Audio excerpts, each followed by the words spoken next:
The possibilities are endless, ladies and gentlemen.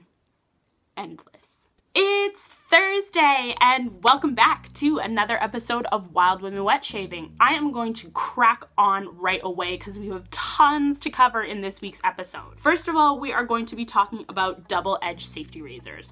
So there are 3 companies that you need to take a look at. First is Edwin Jagger. So this company makes mostly closed comb razors, and then they also do the occasional open comb. My preference is the closed comb razor, but that's completely up to you. Second would be Parker. And I say Parker in that I feel like for a budget-friendly shaver, this is the best brand to go for, especially if you don't have a ton of money, but you want something that's nice, good weighted, and will shave you really well. The third company would be Merkur, in that the safety razors are designed and created in Solingen, Germany.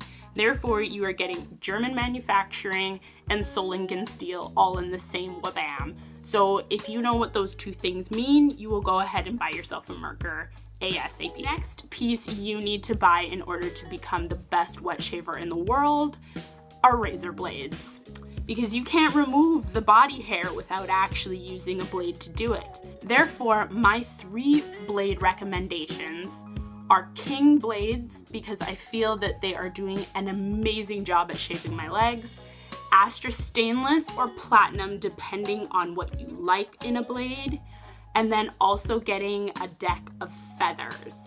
Feathers are considered the second most aggressive razor blade out there, I believe. Before they come off the line, they're actually stropped one more time in order to give them a precise, pristine edge, which gives them an advantage over other safety razor companies. And they're also Japanese, and Japanese steel is the third piece you need. So in order to get your safety razor, your razor blades, to do the job they need to do, you kind of need to do a little bit of a prereq before you go ahead and shave. So having a shave brush is absolutely fundamental to your shave. So you may look at this thing and go like, Erica, I'm not paying $300 for a shaving brush, and that's fine. Don't pay $300 for a shaving brush. If anything, go for cheap and cheerful for your first brush, but do your research before you do cheap and cheerful. One thing about shave brushes that makes this section a little bit more complicated is the fact that there are 4 different hair types. You have your badger, which is usually your more expensive. You have your horsehair, which horsehair is usually in the middle. It ranges usually starting at about $30 and can climb. Then you have your synthetic, which I'm personally not a fan of, but I'm kind of a diva when it comes to wet shaving, so.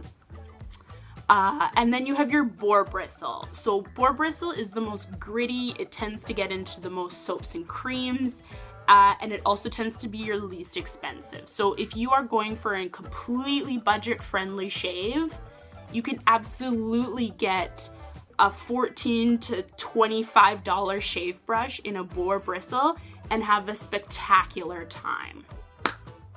The last and final thing you need to go ahead and purchase is a shaving cream or soap. This one in particular is by a company called Sterling out of the United States, and darn tootin', their fragrances are one of a kind, they are sublime, and they are amazing. So these 2 pieces go together, these 2 pieces go together, these help each other, these will be good friends together, and all together you are now a wet shaver. The only thing you find when you become a wet shaver is that you want more and more and more, and soon you go from having 1 puck to 2 pucks to 7 pucks.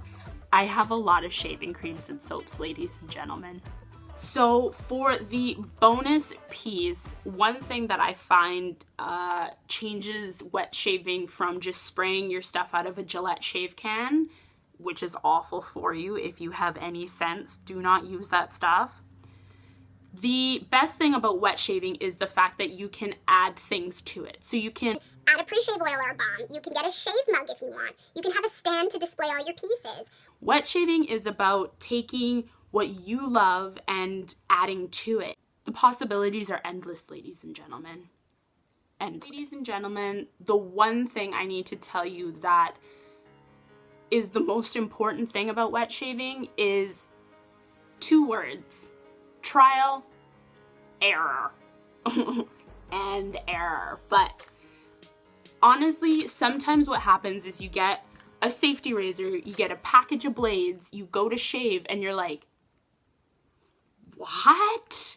This isn't what I want. This is awful. This is terrible. No. You're okay. It's not you. It's the blades. So, ladies and gentlemen, when you are going and shopping for your safety razor pieces, definitely take a look at sampler packs, buying more than one blade type. Read a little in the description. It'll say stainless steel razor blade made in Japan, high grade metals only, post dropped off reel, extra sharp, aggressive, coated, not coated. Safety razor shaving takes time. It takes time to learn the razor blade that works best in your razor. It takes time to learn what your skin enjoys. It takes time to understand how to create your shave lather and get it to the consistency you want.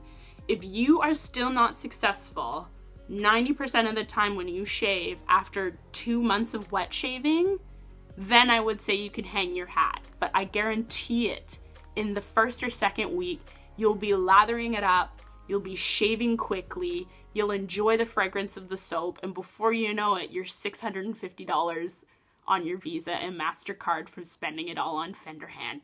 I've been there, ladies and gentlemen. I have been there.